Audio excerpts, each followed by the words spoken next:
Hello guys, मेरा नाम है हर्षागर। आज हम लोग बात करने वाले हैं 7 ऐसे तरीके जो कि अगर आप लोग यूज करते हैं तो आप लोग अपने मनी को मैनेज करना सीख सकते हैं। क्योंकि भाई देखो, अगर आपने कहीं से भी पैसा कमाया है, लॉटरी करी है या MPL से खेल के कमाया है, तो भाई आपको एक चीज समझ में आ रही होगी, या आपने शेयर मार्केट से ट्रेडिंग से कमाया है, तब आपको पैसे को मैनेज करना नहीं आता होगा। ये चीज मैं कह सकता हूं आसानी से।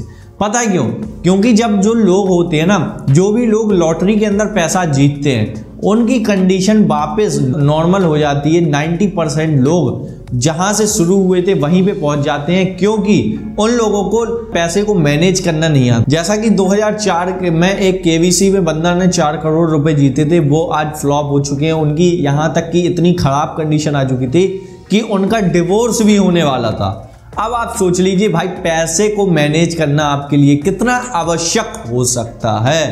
तो इसलिए आज इस वीडियो के अंदर हम आपको सिखाएंगे मात्र 7 तरीकों में आप लोग किस तरीके से पैसे को मैनेज कर सकते हैं। तो भाई देखते रहिए आप लोग इस वीडियो को, क्योंकि आपको मिलने वाली है एक proper knowledge how to manage your money. मेरा नाम है हर्षागर। चलिए शुरू करते हैं इस वीडियो को। Let get started. सबसे पहले नंबर पे बात आती है, आपको अपनी फाइनेंशियल सिचुएशन का पता करना होगा। जैसे आपको अपनी एसेट्स का, लायबिलिटीज का, इन सब का अंदाजा होना चाहिए कि मेरे पास कितनी एसेट्स हैं, कितनी लायबिलिटीज हैं। आपको अपनी प्रॉपर फाइनेंशियल तकल्लुफ करना पड़ेगा। आप जैसे लिख सकते हैं, एक आप कागज पेन उठाइए, अभी इसी वीडियो को खोलते खोलते आप अपनी कागज पेन उठाइए और उसके अंदर एक साइड एसेट्स लिखिए, एक साइड लायबिलिटीज लिखिए।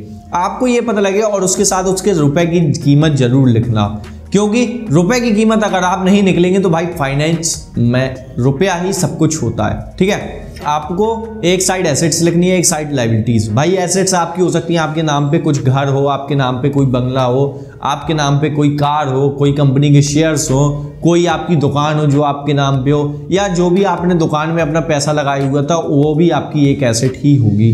अगर वहां से पैसा आ रहा है तब वो एसेट होगी। अगर पैसा लगाते जा रहे हैं आप तो वो लायबिलिटी हो सकती है। भाई उसको एसेट की ट्रीट करना, अगर वहां से प्रॉफिट आ रहा है, अगर लॉसेस आ रहे हो तो उसको लायबिलिटीज की तरह ट्रीट करना। लायबिलिटीज के अंदर थोड़ा सा मैं डिटेल कर देता हूँ। लायबिलिटीज के अंदर आपको अपने लोन्स लिखने हैं। वो हो सकता है हाउस लोन हो, वो हो सकता है अपना कार के लिए आपने लोन लेके रखा हो, आपकी कंपनी के ऊपर लोन लेके रखा हो, और कुछ भी बहुत सारे ज्वेलरी के बदले आपने लोन लेके रखा हो, या अगर व्यापार के अंदर है तो आप लोग ने क्या पता वो जो किसी और व्यापारी से लोन लेके रखा हो। वो सारे एक डेप्ट्स होते हैं, वो सारे लायबिलिटीज के अंदर आते हैं। तो आपको लायबिलिटीज के अंदर इन डेप्ट्स को लिखना है, इन कर्जों को लिखना है। जो भी आप ये चीज करेंगे, फिर आपको एक काम करना है, एसेट माइनस लायबिलिटीज करने के बाद आपकी नेटवर्थ निकल के आएगी। मतलब मेरे पास कितना पैसा है, मैंने कितना पैसा कमाया है, उस पैसे को आपकी नेटवर्थ कहते हैं। नेटवर्थ जो कि आप लोग देखते हैं ना, मिलियनियर्स की होती है, बिलियनियर्स की होती है, वो आप लोग भी इसी तरीके से निकाल सकते हैं। Assets minus liabilities is equal to your net worth.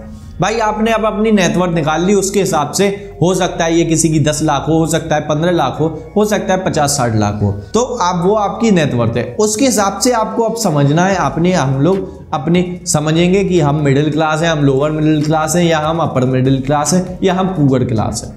वो आपका फाइनेंशियल आपके सामने आपकी कंडीशन प्रेजेंट करेगा। क्योंकि बहुत सारे लोगों को ये भी नहीं पता होता कि मेरे पास कर्जा कितने का है, मेरे पास अपनी संपत्ति कितनी है। अब दूसरे नंबर में बात करते हैं, आपको अपने जो भी फाइनेंशियल गोल्स हैं उन सबको डिसाइड करना होगा। आपको अपने फाइनेंशियल जो भी आपका हो सकता है, आप अपनी बेटी की शादी करना चाहते हो, बच्चों की शादी करना चाहते हो, उसके लिए आप पैसा जोड़ रहे हो सकता है आप लोग अपने किसी ड्रीम बिजनेस को स्टार्ट करना चाहते हो, कहीं पर घूमने जाना चाहते हो। वो सारी चीजें आपके एक गोल हो सकता है, फाइनेंशियल गोल हो सकता है, जो कि आपको अचीव करने के लिए अच्छा लगे।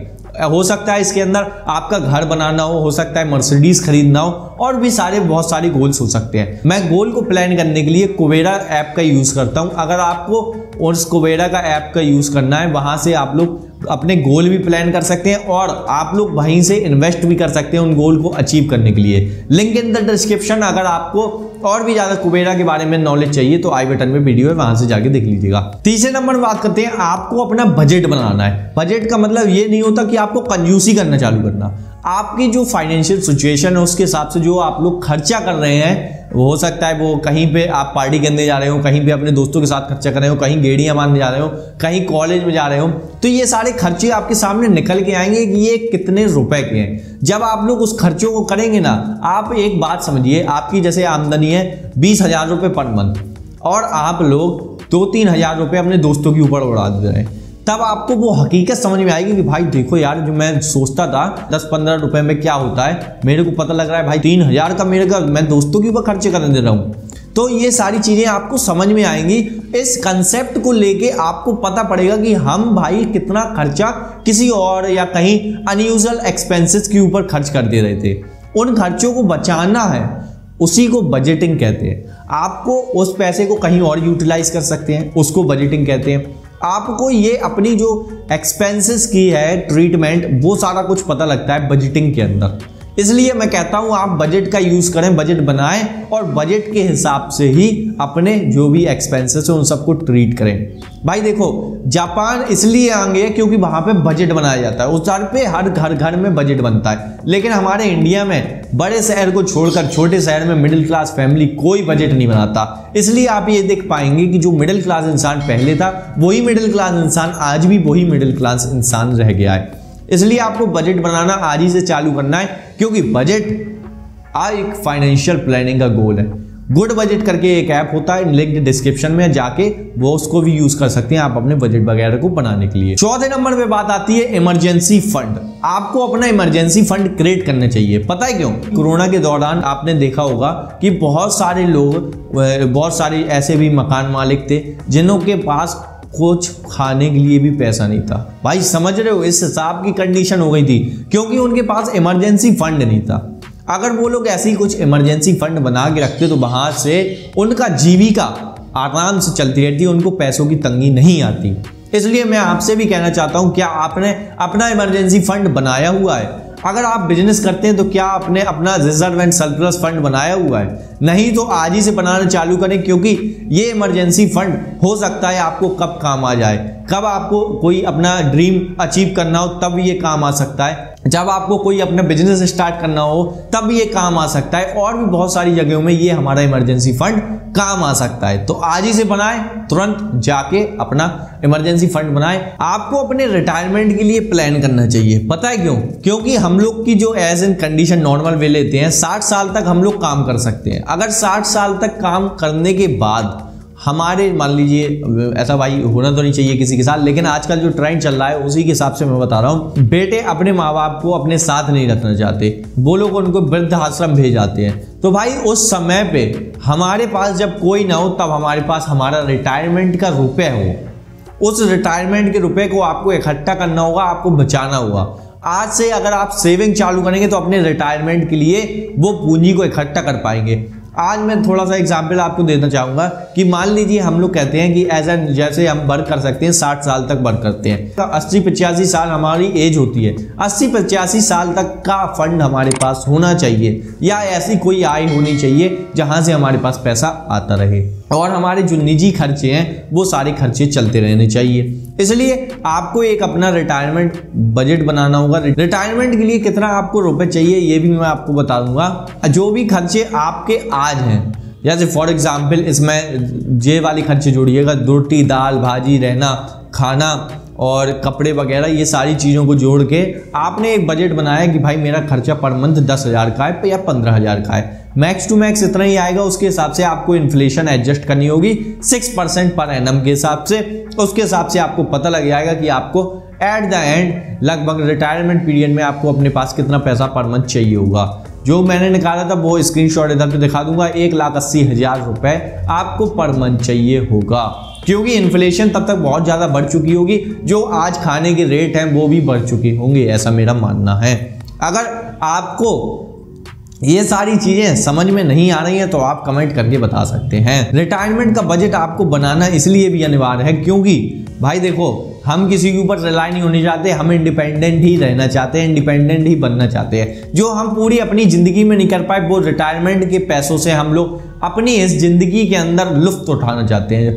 वो आपका हो सकता है कि भाई देखो, आप जब टीनेज थे तब आपके पास पैसा नहीं था, जब आप मीडियम पे आए तब आपके पास पैसा था, एनर्जी भी थी, लेकिन आपके पास फैमिली प्रेशर था, फैमिली की वजह से आप यहाँ वहाँ घूम फिर नहीं पाए, एंजॉय नहीं कर पाए, लेकिन आपके पास टाइम नहीं था।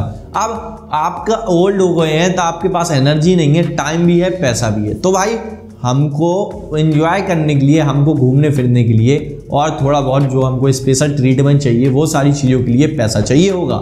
जो हमने शौक अपने ज़िंदगी भर तक मारे हैं, वो शौक को हम रिटायरमेंट के पीरियड में नहीं मारेंगे, अपनी पूरा एंजॉय करेंगे। उस रिटायरमेंट के पीरियड में एंजॉय करने के लिए भी अपना रिटायरमेंट फंड बना के रखना चाहिए। तो भाई आज ही जाके बनाएं रिटायरमेंट का। थोड़ा मैं आपको बताता हूँ, रिटायरमेंट होने के लिए आप लोग म्यूचुअल फंड के अंदर इन्वेस्ट करें, स्टॉक मार्केट के अंदर निवेश करें। आप लोग चाहें तो अगर रिस्क ले सकते हैं तो क्रिप्टो के अंदर भी निवेश करें। मेरा यही कहना है, क्योंकि आने वाला ज़माना क्रिप्टो का होगा और NFT वगैरह का होगा, इसलिए I am bullish on crypto and NFT। चाहें तो वहां पे भी जाके निवेश करें। अब आपको अपने कर्जों को मिटाना है। कर्जे जो भी आपने लेके रखे होंगे, आपने लायबिलिटीज के अंदर कैलकुलेट किया होगा मेरे ऊपर किस किस चीज का कर्ज है, वो सारे कर्ज आपको मिटाने होंगे। क्योंकि आपको अगर एक फाइनेंशियली इंडिपेंडेंट बनना है, फाइनेंशियली फ्री बनना है, तो आपको वो सारे कर्जे तो मिटाना अनिवार्य है ना। कर्जे को निपटाने के लिए मैं आपको थोड़ा सा स्पेशल चीज बता देता हूँ किस तरीके से करना है। जो भी आपको इंटरेस्ट लग रहा है, इंटरेस्ट वाइज एक कागज पेन के ऊपर आप लोगों को अपने जो भी लोन्स हैं वो लिख लेना है, उसके सामने रेट लिख लेना है। वो उसके हिसाब से आपको सबसे जो टॉप पे है उसको सबसे पहले चुकाना है, और जो बाकी बचे हुए लोन्स हैं उन सबको आपको मिनिमम पेमेंट करते जानी है। इस चक्कर में आपका कोई सिविल स्कोर भी खराब नहीं होगा, और इस चक्कर में आपके जो हाईयर इंटरेस्ट लग रहे थे वो सारे लोन चुकते जाएंगे। कैसा लगा आइडिया? अच्छा लगा तो लाइक। अब आपको जो भी आपने निवेश किया, जैसे म्यूचुअल फंड के अंदर, स्टॉक मार्केट के अंदर, उन सबको चेक करते रहना है। जो भी आपने बजट बनाया है उसको चेक करते रहना है कि भाई क्या मेरा जो बजट है वो सही जा रहा है, कहीं मेरा गड़बड़ तो नहीं हो रहा। ये सारी चीज़ों को आपको चेक करना है, और क्या मैं उस चीज़ों का पालन कर पा रहा हूँ जो मैंने बजट के अंदर या अपने इंडिपेंडेंट बनने के लिए या अपने रिटायरमेंट पीरियड को बचाने के लिए तय करी थी। अगर नहीं तो उसको हम लोग को इम्प्रूव करना होगा, फिर से उसको स्टार्ट करना होगा। अगर आपको ये वीडियो अच्छी लगी हो तो आप हमारे चैनल को सब्सक्राइब कर लीजिए, और भी ज़्यादा फाइनेंशियल नॉलेज को ग्रैब करने के लिए। धन्यवाद।